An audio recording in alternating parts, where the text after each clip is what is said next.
I've had the pleasure of working with, from Janet Jackson, Kanye West, Akon, TLC, Zayn from BMF, um, Collective Collective Soul, Zach Brown, country artist. A lot of people I've had a pleasure of working with. Tonight, tonight, tonight, tonight, tonight, tonight. Don't feel like being lonely tonight. And she knows when they come to town. Every musician's band, after the curtains come down. She waits at backstage shows for those who you prestige. So today on Shea Marie's Diva and Vixens podcast, we got Butta B Rocka. You do a few different things. Could you tell us the various things that you do? Yeah, definitely. I'm an international, well, my name is Butta B Rock, as you just said. I'm an international recording artist. I'm an executive film producer, director, and screenwriter. I'm also a best-selling author. I'm a playwright. I'm just a creative being. Yes, sound like you're a busy woman. Indeed, indeed. I see on your resume that it's pretty stacked. It says that you've worked with some international superstars and Grammy winners. Could you Yeah, tell us about that? yeah, yeah. Between demo work, studio work, live performances and different things like that. I've had the pleasure of working with, from Janet Jackson, Kanye West, Akon, TLC, Zayn from BMF, um, Collective Collective Soul, Zach Brown, country artist. A lot of people I've had a pleasure of working with. Yeah, yeah. We interviewed Akon one time when he was in the UK. Okay, okay. It's been a Yeah, long I know him very well. Yes, check it out, man. This is your boy Akon, and right now you got it locked to Worldwide Entertainment TV. Keep it locked. When you're creating your music, how do you try to separate yourself from everyone else? By just being myself, I don't try to focus on what someone else is doing, what someone else sounds is, or anything, or what the trend is. I go by what the track is doing and how I feel at that moment. What do I want to say with this song? And that's how I've always done it. Okay. I seen you performed at some big events. Could you tell us about those and the experience that came with it? Yeah, well, I mean, I've sung at a couple of events, couple of big events. I sung at the City Gala that was with Randy Jackson, Oh, Les Brown, Mario Lopez. It was a list of people, and I had a really good time. It was an amazing experience. I did the LA 2 with Sheila E., Bootsy Collins, Alyssa Milano, Jack Black, and I came on right after Miss Dionne Warwick, so that was really cool. yeah. Um, Let me see another cool one. I performed for the Prime Minister of Bahamas before, and that was amazing. They flew me over. I had a great time. I've sung at the Kentucky Derby. I mean, I've done a lot of different performances. It just depends on, which one you're talking about, but all of them are special because anytime you can get out there on the stage and do what you love to do and the crowd is feeling you, Yeah. it's a blessing. So, which do you prefer, performing in front of a live audience or perfecting your craft and your songs in studio? Live audience all day. The energy between the audience, I remember when I was 4 years old and I saw Diana Ross on stage on TV. I saw her on TV, but they panned to the crowd and you had people, their emotions. People were crying, people were singing, people were smiling. And she just sat up there with just so much grace. And I remember saying to myself, this is the feeling that I want to be able to move an entire crowd. That's what music does. Music is universal and it moves everyone in different ways. So that's something that I've always wanted to do. Okay. You mentioned Diana Ross as someone that you admired. Are there any other artists? Oh, absolutely. There's so many great artists out there. I love me some Chrisette Michelle. I love me some Jill Scott. Brandy is a favorite. I love Tank. I love Joe. I mean, the list can go on and on. And of course, you got the the Whitney Houstons and the Aretha Franklins and Mariah Careys and stuff. So it's just so many people that I love. So, are there any dream collaborations that you would like to have, or any collaborations in general that is in the works or you plan to have down the line? Well, I would love a collaboration with Lil Wayne. He's my favorite rapper. So I would love a collaboration with him. I would love to work with Tank, and I would love to work with Brandy and Chrisette Michelle. Those are on my wish list. And Timbaland. You got to work with Timbaland because he's just a beast in anything that he does. Yeah, Oh, yeah. one more. Missy Elliott. Uh, Yeah. yeah. He's singing, rapping. Yeah. Yeah. You also do screenwriting and directing. How is that different from your music side? Well, it's completely different. You know, when you're singing and you're either talking in first person or second person, and you're just telling just it's a one-dimensional type of story, right? When I'm switched over to filming, which I did because I ended up 2019 torn meniscus, torn ACL, and I dislocated my shoulder. And I woke up from the surgery and found out instead of it being 6 weeks of recovery time, it was going to be a year of a recovery time because of how severe the surgery was, and they couldn't tell from the MRI what I was going, what the outcome was going to be. Yeah. So in doing so, and I started touring all over the world since 2007 full time. So to wake up from that and find out that, yo, you don't have, I don't have a backup plan, you know what I'm saying? It was Yeah. just music, music, music. So to wake up and figure out, okay, this is not what you can't do this right now. I'm not gonna say I'm never gonna be able to sing again, but at that moment, you got a whole year that you're gonna have to figure out your life.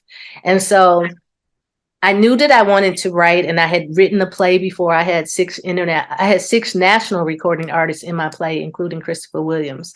And so I knew that I wanted to write. I initially looked into doing web series, but when I found out the cost to do a web series, and I had wrote 13 episodes of my feature film, but finding out, you're gonna have to pay the sound man, you're gonna have to pay the producer, you're gonna have to pay all these people each time you do a new episode. So I said, okay, well, the way my budget is working out right now, especially since I'm not working and I'm now going to go through my savings, I'm gonna have to condense this episodes and turn it into a feature film. So that's what I ended up having to do.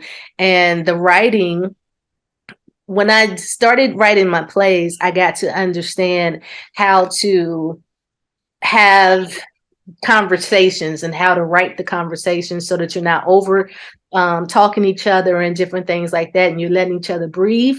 However, you're also making sure that it's a natural response, call and response. Like if somebody's talking to you, you know that immediately you would either pause or there's something that you would say. So I had to learn the process of how to write. And because I had did the play, I kind of understood how to now connect in doing the writing. So turning it into a film, I just had to learn the formatting and different things like that. But I had a good start already because I'm already a storyteller. You know what I mean? So Yeah. it's definitely a different category, and it's completely different, but it's kind of the same. It's still telling a story. You just got a different way of telling it. Exactly. What would you consider to be some of the greatest movies of all time or films? Oh, um, my favorite is The Five Heartbeats, The Temptations, and What's Love Got to Do with It. Now you notice every last one of them got music in it, right? Those are my favorite. I love seeing the struggle. They went through the struggle, but then they ended up on top, and it gives me hope that, you know what, if I just keep going, keep going, keep going, Every move that I make is just going to be higher and higher up there. I want to talk to the people, the independent artists out there that think that, you have to be at a certain status. I literally toured the world. You know what I mean? And I have worked on some major, major projects. I did not have a label behind me. I did not have this budget behind me. I had my talent. I get up on that stage. It don't matter if you're performing in front of one person or you're performing in front of thousands of people. You don't know who's in that crowd. You get up there, you do the work, and it just will happen for you, because one person will see you here and then they'll say, hey, well, do you want to perform here? And that's just how it happened for me. I performed at Centennial Park. I had just came out as an artist. I performed at this park, Centennial Park, here in Atlanta, Georgia, in front of 5,000 people. It was my second show. And from that show, I got an offer to go over to Africa for 6 months. And then from that, it was like so many people saw me from over there that they started asking me, hey, do you want to perform here? Hey, do you want to perform on here?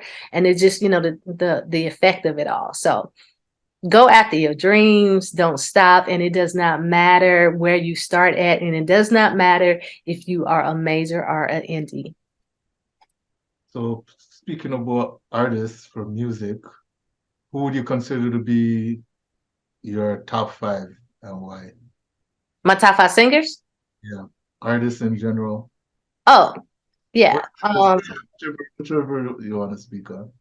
Okay, well, I had just touched on this. Brandy is my top. Chrisette Michelle, Tank, Joe, Timbaland. Okay. Yeah. You have a new song out that's called Time Stands Still. Could you describe to us about the whole? Absolutely. Time Stands Still is very near and dear to me. I wrote it. It was a dedication to my husband. I just got married. It was a dedication to him. And it's about, like I was married before, and I had got to a place where I didn't think that I was ever going to find love again. I had given up. I was like, I'm done with love. I don't care if it's looking for me. I ain't looking for it. I'm just going to stay on this single tip. And then all of a sudden, my husband out of nowhere just came into the picture, and in letting my guard down and everything, and we started connecting and everything, and the synergy between us was just so profound that every time I saw him, it felt like time was standing still, and I just wanted to stay in that moment. So when we was about to get married, I wanted to do something special. I've never written a song dedicated to a man before, or dedicated, so I wanted to write him something really special, and let him know how I felt. And my plan was to sing it at our wedding, but we ended up doing a national television show, and they heard the song, and I sung it. I ended up singing it on national TV for him. The show hasn't came out yet, so I can't talk about it, but I ended up singing it on national TV, so I didn't sing it at the wedding, but it still was very special. That's still big. So is that the same song that's, I guess, surrounded your film, The Perfect Guy? No, I mean it's of course in the film, because I'm gonna definitely make sure that I put a lot of my own music in my own film. But I want to tell you that Time Stands Still, I released it 2 weeks ago, and for 2 weeks in a row, I have charted on the radio with the song. At one week, I was at number 101, and then the second week I was at 104, and it's only been out for 2 weeks. So I'm like, wow, this is amazing. Everybody's just been showing me so much love, with the single and everything. And also the music video.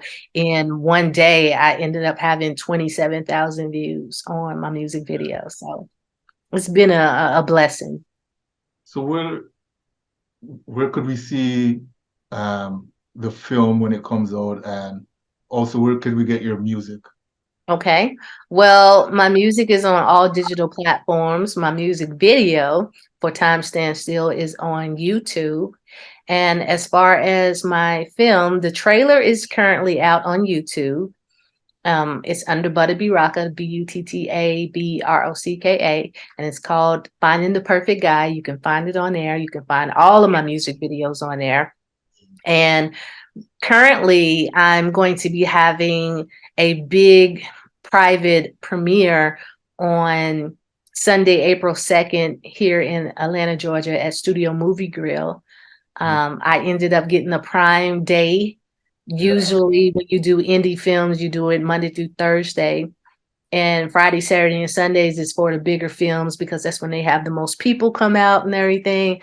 But I'm like, you got to speak yourself into existence on where you want to be and where you want to go. So I booked the biggest room in the biggest theater, and I booked a Prime Day for us to come out. We're going to be in our formal attire, and we're going to celebrate because it's definitely an accomplishment, to do a film and just come. And I didn't have any investors. I paid every single person out of pocket. I had from the hairstylist, the set design, the makeup, wardrobe, the chef on set. I had a medic on set. Like I've been on a lot of sets, and I tried to make it as comfortable and as professional, as I could with the money that I have. So, I believe if you're going to do something, you do it wholeheartedly. You treat people the way you want to be treated, and you go out with a bang. So we're going to go and celebrate the fact that this film is done. It was a lot of hard work, of course, ups and downs, because it was my first film. You have to learn different people in the industry. Some people say they can do stuff. You hire them, they can't really do it, So it was a lot of little things I had to learn along the way. But I'm so proud of the accomplishment. And I have some meetings set up. One of the meetings is with Netflix. I got a meeting with BT and with a couple of other networks. I just have to figure out which network works best for me. Yeah. And I have a couple of options to not just go with just one network. So I'm trying to work it out. Hopefully by April 2nd, I'll be able to announce where I have decided to have it featured in. So we'll tell our followers about it for sure. Yeah, please do. And make sure you check out the trailer, leave your comments under Finding the Perfect Guy. And you can also find it on my website at buttabyrocka.com or at findingtheperfectguy.com. So congratulations. It sounds like you put a lot of work and it paid off. Thank you. I appreciate that. You know what it is? When I had my surgery, like I had mentioned before, I woke up thinking to myself, what am I going to do? You know what I'm saying? Because like it was all I've done is been music. And so this setback ended up being a setup, for something greater. And sometimes for me, God has to push me in because I'm a little stubborn. I'm a Taurus. So when I'm focused, I'm focused. So sometimes he had to say, hey, chick, I got something else for you. You know what I mean? So he had to nudge me a little bit, make me uncomfortable so that I could figure out what my other strengths were. And I'm just so glad that he did that, because I would have just stayed on the path of music, and I wouldn't have written a book that became an Amazon bestseller in 7 hours. I wouldn't have started my podcast that's on 7 syndicated stations overseas. I wouldn't have started a magazine. I definitely wouldn't have done a film, So these are things that I wasn't comfortable with, and I went out there on faith. I didn't know where to start. I just started.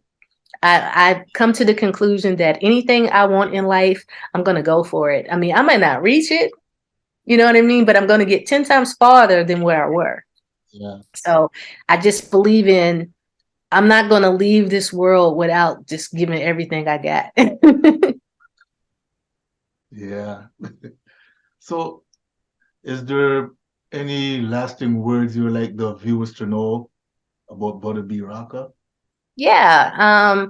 I just hope that my story encourages someone. It doesn't matter your age. It doesn't matter your height, your size. It don't matter none of that. your background, none of that. None of that matters. Just get out there, go after your dreams, and just start. Just start. Like it doesn't matter where you start at, but you gotta start. Take that first step and celebrate your milestones. Every small thing leads to something bigger. And that was one of the things that I personally had to realize because, you're so focused on the big goal. And Yeah. if you don't reach it, you're like, I don't, you're not even appreciating, or I wasn't even appreciating all of the small things. Well, these small things are big, working with Zach Brown and working, singing for the Prime Minister of Bahamas. Like these are things that are big. I mean, everybody don't do that. You know what I mean? But I was so focused on, no, I'm trying to be here. I'm trying to be here. And I was missing all of the small blessings along the way that I've accomplished, and I was acting like it was nothing. And now I'm realizing that these were all blessings and that I need to appreciate that. Not that I didn't appreciate it, but I wasn't staying in the moment of where I was because I was so focused on where I was trying to go to. So I would just encourage everyone to stay in your moment and go after your dreams. Okay.